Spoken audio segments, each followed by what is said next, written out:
ನಮಸ್ಕಾರ ವೀಕ್ಷಕರೇ, ಕಲಾ ಟಿವಿ ಕನ್ನಡ ಚಾನಲ್ಗೆ ಸ್ವಾಗತ.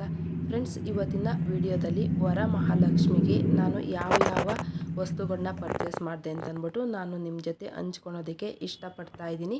ನಾನು ಕೆಲವೊಂದು ದಿವಸ ನನಗೆ ಗೊತ್ತಿರೋ ಹಾಗೆ ಯಾವ ರೀತಿ ದೇವಿನ ಅಲಂಕಾರ ಮಾಡ್ತಾರೆ ವರಮಹಾಲಕ್ಷ್ಮಿಗೆ ಅಂತಂದ್ಬಿಟ್ಟು ಕೆಲವೊಂದು ವಿಡಿಯೋಗಳನ್ನ ಅಪ್ಲೋಡ್ ಮಾಡೋದಕ್ಕೆ ಇಷ್ಟಪಡ್ತೀನಿ. ದಯವಿಟ್ಟು ನಿಮಗೆ ಇಷ್ಟ ಆದರೆ ಸಪೋರ್ಟ್ ಮಾಡಿ.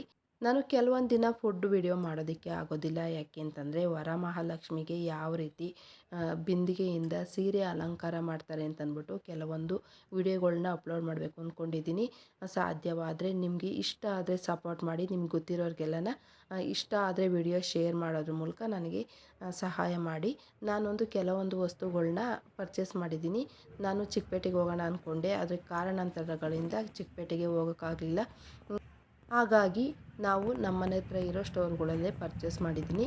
ಏನೇನು ತೊಗೊಂಡಿದ್ದೀನಿ ಅಂತಂದ್ಬಿಟ್ಟು ನಾನು ಈ ವಿಡಿಯೋ ಮೂಲಕ ನಿಮ್ಮ ಜೊತೆ ಹಂಚ್ಕೊಳೋದಕ್ಕೆ ಇಷ್ಟಪಡ್ತಾ ಇದ್ದೀನಿ. ನಾವು ಚಿಕ್ಕಪೇಟೆಗೆ ಹೋಗಿ ನಾವು ಸಾಮಗ್ರಿಗಳನ್ನ ವರಮಹಾಲಕ್ಷ್ಮಿಗೆ ಬೇಕಾಗಿರೋ ಸಾಮಗ್ರಿಗಳನ್ನ ತೊಗೊಂಬಂದರೆ ನಮಗೆ ಒಂದು ಸ್ವಲ್ಪ ದುಡ್ಡೆಲ್ಲ ಉಳಿಯುತ್ತೆ. ಆದರೆ ನಾವು ಒಬ್ಬರೇ ಹೋಗೋದಿಲ್ವಲ್ಲ, ಒಂದು ದಿವಸ ಎಲ್ಲ ಟೈಮ್ ವೇಸ್ಟ್ ಆಗುತ್ತೆ. ಮತ್ತು 2-3 ಜನ ಹೋಗ್ತೀವಲ್ಲ, ಹಾಗಾಗಿ ನಮಗೆ ಮೆಟ್ರೋ ಖರ್ಚು, ಬಸ್ ಚಾರ್ಜು ಎಲ್ಲ ಸೇರಿಕೊಂಡ್ರೆ ಇಲ್ಲಿಂದು ಅಲ್ಲಿದು ಎಲ್ಲ ನೋಡಿಕೊಂಡ್ರೆ ಅಲ್ಲಿಂದ ಅಲ್ಲಿಗೆ ಬರುತ್ತೆ. ಮತ್ತು ನಾವು ಒಬ್ಬರು ಇಬ್ಬರು ಹೋಗಿರ್ತೀವಲ್ಲ, ಮತ್ತು ಹೋಟೆಲ್ಗೆಲ್ಲ ಹೋಗಿರ್ತೀವಿ, ಅದನ್ನೆಲ್ಲ ನೋಡಿಕೊಂಡ್ರೆ ನಮಗೆ ಖರ್ಚು ಅಲ್ಲಿಂದ ಅಲ್ಲಿಗೆ ಆಗುತ್ತೆ. ಹಾಗಾಗಿ ಟೈಮ್ನೂ ಉಳಿಸ್ಕೊಬೇಕು ಅಂತಂದರೆ ಆದಷ್ಟು ನಾನು ಇಲ್ಲೇ ಪರ್ಚೇಸ್ ಮಾಡೋದು ಬೆಟರ್ ಅಂತಂದ್ಬಿಟ್ಟು ಮಾಡ್ತಾಯಿದ್ದೀನಿ. ನಾನು ಒಂದು 2 ಗಂಟೆ ಒಳಗಡೆ ತೊಗೊಬಂದಿದ್ದೀನಿ. ಬನ್ನಿ ಫ್ರೆಂಡ್ಸ್, ಏನೇನು ತೊಗೊಂಬಂದಿದ್ದೀನಿ ಅಂತಂದ್ಬಿಟ್ಟು ನೋಡೋಣ. ಕೈಗಳು, ವರಮಹಾಲಕ್ಷ್ಮಿ ಹಬ್ಬಕ್ಕೆ ಕೈಗಳು ಮತ್ತು ಕಾಲುಗಳು ಎರಡನ್ನು ತೊಗೊಂಬಂದಿದ್ದೀನಿ. ಆಲ್ರೆಡಿ ನನ್ನ ಹತ್ರ ಒಂದು ಸೈಜು ಸಣ್ಣ ಸೈಜ್ ಇತ್ತು, ಹಾಗಾಗಿ ಒಂದು ಸ್ವಲ್ಪ ದೊಡ್ಡ ಸೈಜದನ್ನು ತೊಗೊಂಬಂದಿದ್ದೀನಿ. ನೋಡಿ, ಇದು ತುಂಬ ಬಾಗಿದೆ, ಚೆನ್ನಾಗಿ ಕೂರಿಸಿದ್ದಾರೆ ನೋಡಿ. ಈಗ ಕಾಲುಗಳು, ಕೈಗೆ ಎಷ್ಟು ಸೈಜ್ ಇದೆಯೋ ಅಷ್ಟೇ ಸೈಜಿನ ಕಾಲುಗಳು. ಇದೊಂದು ಸ್ವಲ್ಪ ನಾನು ನೋಡಿ, ಕಾಲು ಇದು ಬಾಗಿರಲಿಲ್ಲ, ನಾನು ಬಾಗಿಸಿದ್ದೀನಿ. ಕಾಲು ಯಾವ ಥರ ಬಾಗಿಸಿರ್ತಾರೋ ಅದೇ ರೀತಿ ನೋಡಿ, ಈ ಥರ ಮಾಡಿಬಿಟ್ಟು ಒಂದು ಸ್ವಲ್ಪ ಸ್ಟಿಚಿಂಗ್ ಮಾಡಿದ್ದೀನಿ. ಕಾಲುಗಳು ಸಾಮಾನ್ಯವಾಗಿ ಕ್ರೀಮ್ ಕಲರೇ ಇರುತ್ತೆ ಎಲ್ಲನ, ಬೇರೆ ಕಲರ್ ಯಾವುದು ಬಟ್ಟೆಯಿಂದ ಮಾಡಿರೋದಿಲ್ಲ, ಕ್ರೀಮ್ ಕಲರ್ ಬಟ್ಟೆಯಿಂದಲೇ ಮಾಡಿರೋದು. ಈಗ ಲಕ್ಷ್ಮಿ ಮುಖವಾಡನ ನಾನು ಕ್ರೀಮ್ ಕಲರ್ ತೊಗೊಂಬಂದಿದ್ದೀನಿ. ಮೊದಲೇದು ನಂದು ಯೆಲ್ಲೋ ಕಲರ್ ಇತ್ತು, ಹಾಗಾಗಿ ಕ್ರೀಮ್ ಕಲರ್ನ ತೊಗೊಂಬಂದಿದ್ದೀನಿ. ಇದು ಒಂದು ಲಕ್ಷ್ಮಿ ಮುಖವಾಡಕ್ಕೆ ಮೇಲ್ಗಡೆ ಸಿಂಬೆ ಇಡ್ತಾರಲ್ಲ ಅದನ್ನು ತೊಗೊಂಬಂದೆ. ಮತ್ತು ಚವಲಿ ಆಲ್ರೆಡಿ ಒಂದಿತ್ತು, ನಾನು ಲಕ್ಷ್ಮಿಗೆ ಅಂತಲೇ ಅಂದ್ಬಿಟ್ಟು ಇದನ್ನು ಇಟ್ಬಿಟ್ಟು ನಾನು ಅದನ್ನು ಯೂಸ್ ಮಾಡೋಣ ಅಂತಂದ್ಬಿಟ್ಟು ಇದು ಲಕ್ಷ್ಮಿಗೋಸ್ಕರ ತೊಗೊಂಬಂದಿದ್ದೀನಿ. ಹಳೇದಿತ್ತಲ್ಲ, ಅದನ್ನು ನಾವು ಹಾಕೊಂಡ್ರೆ ಆಗುತ್ತೆ ಅಂದ್ಬಿಟ್ಟು ನೋಡಿ, ಚೆನ್ನಾಗಿದೆ. ಮೀಡಿಯಮಲ್ಲಿ ಇರೋದು ತೊಗೊಂಬಂದಿದ್ದೀನಿ. ತುಂಬ ದೊಡ್ಡದು ಬೇಡ ಅಂತಂದ್ಬಿಟ್ಟು, ಹಾಗೆ ತುಂಬ ಚಿಕ್ಕದು ಬೇಡ ಅಂತಂದ್ಬಿಟ್ಟು ಮೀಡಿಯಮ್ ಇರೋದು ತೊಗೊಂಬಂದಿದ್ದೀನಿ. ಲಕ್ಷ್ಮಿದು ಬಿಲ್ಲೆಗಳಿದ್ದಾವೆ ನೋಡಿ, ಚೆನ್ನಾಗಿದೆಯಾ ಚವಲಿ. ಅದಾದಮೇಲೆ ಇದು ಡಾಬು, ಮನೇಲೇ ಇತ್ತು ಇದು ಡಾಬು. ಬೇಕು ಅಂದರೆ ನಾವು ಇದನ್ನು ಅಲಂಕಾರಕ್ಕೆ ಯೂಸ್ ಮಾಡ್ಬೋದು. ಮತ್ತು ಈಗ ಒಂದು ಡಾಬ್ ತೊಗೊಂಬಂದಿದ್ದೀನಿ ನೋಡಿ. ಇದೂ ಲಕ್ಷ್ಮಿ ಇದೆ, ತುಂಬ ಡಿಸೈನ್ ಏನಿಲ್ಲ, ಸಿಂಪಲ್ ಆಗಿದೆ, ಪ್ಲೈನ್ ಆಗಿದೆ. ಒಂದೇ ಒಂದು ಬಿಲ್ಲೆ ಇದೆ, ಹಾಗಾಗಿ ಅದನ್ನು ತೊಗೊಂಬಂದಿದ್ದೀನಿ. ಇಷ್ಟ ಆಯಿತು. ಇದು ಮೇಲುಗಡೆ ನಾವು ಕಳಸ ಎಲ್ಲನ ಇಟ್ಬಿಟ್ಟು, ಮುಖ ಎಲ್ಲ ಇಟ್ಬಿಟ್ಟು ಇಡ್ತೀವಲ್ಲ, ಅದಾದಮೇಲೆ ಗೋಪುರ ಥರ ಇಡೋದಕ್ಕೆ ಇವೆರಡು ತೊಗೊಂಬಂದಿದ್ದೀನಿ. ಆಲ್ರೆಡಿ ಒಂದು ಇತ್ತು, ಅದಾದರೆ ಒಂದು ಸ್ವಲ್ಪ ಹಳೇದಾದಂಗೆ ಆಗಿತ್ತು. ಈಗ ಪಾದ ಮತ್ತು ಹಸ್ತ ತೊಗೊಂಬಂದಿದ್ದೀನಿ. ಪ್ಲೈನ್ ಕಲ್ಲಿಂದಿತ್ತು, ಅದು ಇಷ್ಟ ಆಗಲಿಲ್ಲ, ಒಂದು ಸ್ವಲ್ಪ ಚಿಕ್ಕದಾಗಿತ್ತು.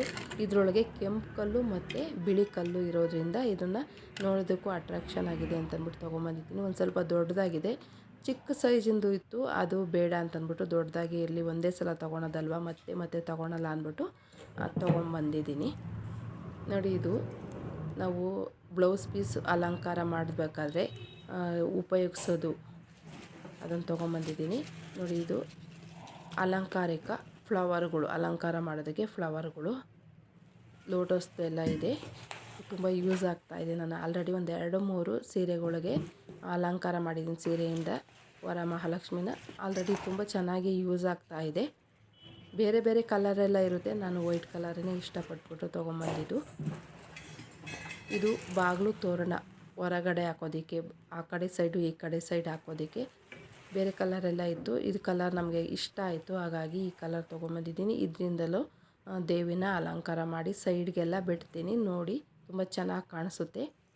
ನಾವು ವರಮಹಾಲಕ್ಷ್ಮಿ ಹಬ್ಬದ ದಿವಸ ರಿಯಲ್ ಆದ ಫ್ಲವರ್ನ ಯೂಸ್ ಮಾಡ್ಬೋದು. ಇದು ಇವಾಗೆಲ್ಲನ ಬಟ್ಟೆಯಿಂದ ಹಾರಗಳ್ನೆಲ್ಲ ಮಾಡ್ತಾರೆ. ಮೊದಲಾಗಿದ್ರೆ ಪ್ಲಾಸ್ಟಿಕ್ಕಿಂದ ಮಾಡೋರು. ತುಂಬ ಚೆನ್ನಾಗಿದೆ ನೋಡಿ, ತುಂಬಾ ಇಷ್ಟ ಆಯಿತು ನನಗೆ. ಕಲರು ಕಾಂಬಿನೇಷನಲ್ಲಿ ಚೆನ್ನಾಗಿದೆ, ಹಾಗಾಗಿ ಇದನ್ನು ತೊಗೊಂಬಂದೆ. ಇದು ಪ್ರೈಸ್ ಬಂದು ಒಂದು 400 ರೂಪಾಯಿ. ನಮಗೆ ಚಿಕ್ಕಪೇಟೆಗೆಲ್ಲ ಹೋದರೆ ಒಂದು 300-200 ರೂಪಾಯಿಗೆಲ್ಲ ಸಿಗ್ಬೋದು. ಇದು ಗಂಧದ ಕೊರಡು. ನಮ್ಮನೇಲಿ ಗಂಧ ತೆಗೆಯೋದಕ್ಕೆ ಈ ಥರ ಇರಲಿಲ್ಲ, ಹಾಗಾಗಿ ಮಣೆನೂ ಮತ್ತು ಗಂಧದ ಕೊರಡನ್ನು ತೊಗೊಂಬಂದಿದ್ದೀನಿ. ದೊಡ್ಡದಾಗಿರೋದು ಸಿಗಲಿಲ್ಲ, ಸ್ವಲ್ಪದೇ ಇದೆ ನೋಡಿ ಗಂಧದ್ದು ಪೀಸು. ಇದು ಆಲ್ರೆಡಿ ಮನೇಲೇ ಇದ್ದಿದ್ದು 2 ಬಿಂದಿಗೆ ಇದೆ, ಚಿಕ್ಕದೊಂದು ದೊಡ್ಡದೊಂದಿದೆ. ನನಗೆ ತುಂಬ ಇಷ್ಟ ಆಗಿದ್ದು, ಹೋಗಿದ ತಕ್ಷಣವೇ ಸ್ಟೋರಲ್ಲಿ ಇಷ್ಟ ಆಗಿದ್ದು ಅಂತಂದರೆ ಕಣ್ಣಿಗೆ ನೋಡಿದ ತಕ್ಷಣವೇ ಬಿದ್ದಿದ್ದು ಈ ಹಾರ. ಸೈಡ್ ವಾಲು ಇದಕ್ಕೆ ಡೋರ್ಗೆ ತುಂಬಾ ಚೆನ್ನಾಗಿದೆ ಮತ್ತು ದಪ್ಪನಾಗಿದೆ. ನೋಡೋದಕ್ಕಂತೂ ತುಂಬ ಆಕರ್ಷಣೆಯಾಗಿದೆ. ಕಲರ್ ಕಾಂಬಿನೇಷನ್ ಅಂತೂ ನನಗಂತೂ ತುಂಬಾ ಇಷ್ಟ ಆಯಿತು. ನೋಡಿ ಎಷ್ಟು ಚೆನ್ನಾಗಿ ಕಾಣಿಸ್ತಾ ಇದೆ, ಹಾಗಾಗಿ ಇದನ್ನು ಇಷ್ಟಪಟ್ಟು ತೊಗೊಂಬಂದಿದ್ದೀನಿ. ಆದರೆ ಒಂದು ಸ್ವಲ್ಪ ಕಾಸ್ಟ್ಲಿ ಅನಿಸ್ತು, ಆದರೂ ಪರವಾಗಿಲ್ಲ ಅಂತಂದ್ಬಿಟ್ಟು ತೊಗೊಂಬಂದಿದ್ದೀನಿ. ನೋಡಿ, ಕಾಸಿಗೆ ತಕ್ಕನಾಗೆ ಕಜ್ಜಾಯ ಅಂತಾರಲ್ಲ, ಹಾಗಾಗಿ ನೋಡಿ ಇದೆಲ್ಲನ ಅಲಂಕಾರಿಕ ವಸ್ತುಗಳಿಗೂ ಚೆನ್ನಾಗೆಲ್ಲ ಮಾಡಿದ್ದಾರೆ. ಮಣಿ ಎಲ್ಲ ಹಾಕಿದ್ದಾರೆ ನೋಡಿ. ಇದೆಲ್ಲ ನೋಡಿದ್ರೆ ಒಂದು ಸ್ವಲ್ಪ ಕಾಸ್ಟ್ಲಿ ಅಂತ ಅನ್ನಿಸ್ತು, ಆದ್ರೂ ಇದೆಲ್ಲ ನಾವು ಒಂದೇ ಸಲ ತೊಗೊಳೋದಲ್ವ, ಒಂದು 3-4 ವರ್ಷನಾದರೂ ಯೂಸ್ ಮಾಡ್ಬೋದು. ನೋಡೋದಕ್ಕೂ ಚೆನ್ನಾಗಿದೆ, ಹಬ್ಬಗಳಲ್ಲಿ ಹಾಕ್ಬೋದು ಅಂತಂದ್ಬಿಟ್ಟು ತೊಗೊಂಬಂದಿದ್ದೀನಿ. ಮನೆಯಲ್ಲೇ ಇದ್ದಿದ್ದ ಒಡವೆಗಳು. ಈ ಸಲ ಒಡವೆ ಏನು ತೊಗೊಂಬಂದಿಲ್ಲ, ಹಾಗಾಗಿ ಮನೆಯಲ್ಲೇ ಇತ್ತು, ಅದರಿಂದಲೇ ಅಲಂಕಾರ ಮಾಡ್ತೀನಿ.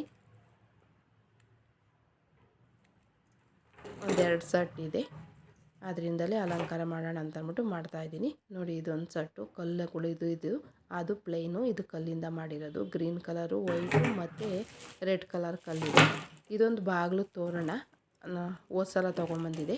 ತುಂಬಾ ವೆಯ್ಟ್ ಇದೆ. ಇದು ಎಲ್ಲ ಮಣಿಗಳಿಂದ ಮಾಡಿರೋದು, ತುಂಬಾ ವೆಯ್ಟ್ ಇದೆ. ನೋಡೋದಕ್ಕಂತೂ ಚೆನ್ನಾಗಿ ಕಾಣಿಸ್ತಾ ಇದೆ. ನನಗಿಷ್ಟ ಆಯಿತು, ತೊಗೊಂಬಂದೆ. ಆದರೆ ವೆಯ್ಟು ಜಾಸ್ತಿ ಇದೆ ಫ್ರೆಂಡ್ಸ್. ಇಷ್ಟು ವಸ್ತುಗಳನ್ನ ಉಪಯೋಗಿಸ್ಕೊಂಡು ವರಮಹಾಲಕ್ಷ್ಮಿ ಹಬ್ಬದ ದಿವಸ ಯಾವ ರೀತಿ ಡೆಕೋರೇಷನ್ ಎಲ್ಲ ಮಾಡ್ಕೊಬೋದು ಅಂತಂದ್ಬಿಟ್ಟು ನಾನು ವಿಡಿಯೋದಲ್ಲಿ ಅಪ್ಲೋಡ್ ಮಾಡ್ತೀನಿ. ಕೆಲವೊಂದು ವಿಡಿಯೋಗಳನ್ನ ದೇವಿ ಅಲಂಕಾರನ ಯಾವ ರೀತಿ ಮಾಡ್ಬೋದು ಅಂತಂದ್ಬಿಟ್ಟು ನನಗೆ ಕೈಲಾದಷ್ಟು, ನನ್ನ ಕೈಲಿ ಎಷ್ಟಾಗುತ್ತೋ ಮತ್ತು ನನಗೆ ಯಾವ ರೀತಿ ಬರುತ್ತೋ ಆ ರೀತಿ ನಾನು ಸೀರೆಯಿಂದ ಅಲಂಕಾರನ ದೇವಿಗೆ ಮಾಡೋದಕ್ಕೆ ಇಷ್ಟಪಡ್ತೀನಿ. ನೀವು ಆ ವಿಡಿಯೋಗಳನ್ನ ನೋಡಿ ಆರೈಸಿ ಅಂತಂದ್ಬಿಟ್ಟು ನಾನು ನಿಮ್ಮ ಜೊತೆ ಕೇಳ್ಕೊತಾ ಇದ್ದೀನಿ, ನಿಮ್ಮ ಹತ್ರ ಕೇಳ್ಕೊತಾ ಇದ್ದೀನಿ. ಕಳೆದ ವರ್ಷ ನಾನು ವರಮಹಾಲಕ್ಷ್ಮಿಗೆ ಯಾವ ರೀತಿ ಸೀರೆಯಿಂದ ಡೆಕೋರೇಷನ್ ಮಾಡ್ಬೋದು ಅಂತ ಅಂದ್ಬಿಟ್ಟು ಕೆಲವೊಂದು ವಿಡಿಯೋಗಳನ್ನ ಅಪ್ಲೋಡ್ ಮಾಡಿದ್ದೆ. ನೀವು ತುಂಬ ಇಷ್ಟಪಟ್ಟಿದ್ದೀರಾ. 3 ಲಕ್ಷದವರೆಗೂ ವ್ಯೂಸ್ ಆಗಿದೆ. ತುಂಬ ಆರೈಸಿದ್ದೀರಾ. ಈಗಲೂ ಅಷ್ಟೇ ಫ್ರೆಂಡ್ಸ್, ಆರೈಸಿ ನನಗೆ ಎಷ್ಟು ಸಾಧ್ಯವಾಗುತ್ತೋ, ನನಗೆ ಯಾವ ರೀತಿ ಬರುತ್ತೋ ಆ ರೀತಿ ಆದಷ್ಟು ಉಡ್ಸೋದಕ್ಕೆ ಇಷ್ಟಪಡ್ತೀನಿ. ಮುಂದಿನ ವಿಡಿಯೋದಲ್ಲಿ ಭೇಟಿಯಾಗೋಣ. Thank you.